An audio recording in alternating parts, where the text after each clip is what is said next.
Welcome to today's thought for the day. Mind the gap. This warning encouraging passengers to take care when moving between the train and the platform is ubiquitous on London's underground system, though not much needed at the moment, I suspect, with there being so few passengers on it. We tend to think of gaps as something dangerous, something inconvenient, something that needs to be either bridged or filled.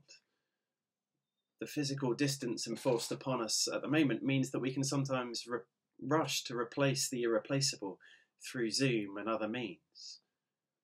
The more I reflect on it, the more I feel drawn to the awkwardness of Holy Saturday, that day between Good Friday and Easter, as a metaphor for the current time. It's a day when nothing happens. Or so it seems. Not to our eyes, at least. No, we simply have to wait.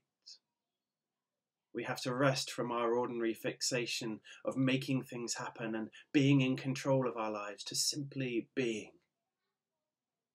To know what we can't do, what we can't control. In short, we're forced to practice Sabbath. Perhaps we don't need to try and replicate everything online that we would normally do in person.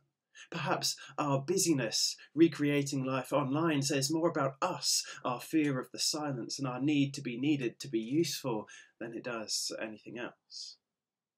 Perhaps the gaps in our lives aren't potholes that need filling, but springs from which living water would burst forth.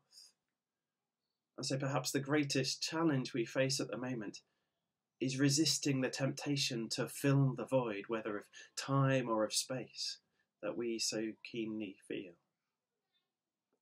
Perhaps this extended Holy Saturday that we're in right now is God's gift to us.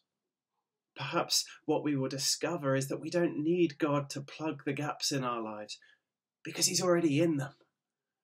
For as on that Holy Saturday, God in Christ had descended to hell itself and thus sanctified it by His presence. Perhaps we need to discover or rediscover the God of the gap. Perhaps what this crisis demonstrates is that we actually need more gap for God in our everyday lives. If we do, I'm convinced that we will discover, as Jacob did, that God is in this place, even though we weren't aware of it. Thanks for listening. Have a good day.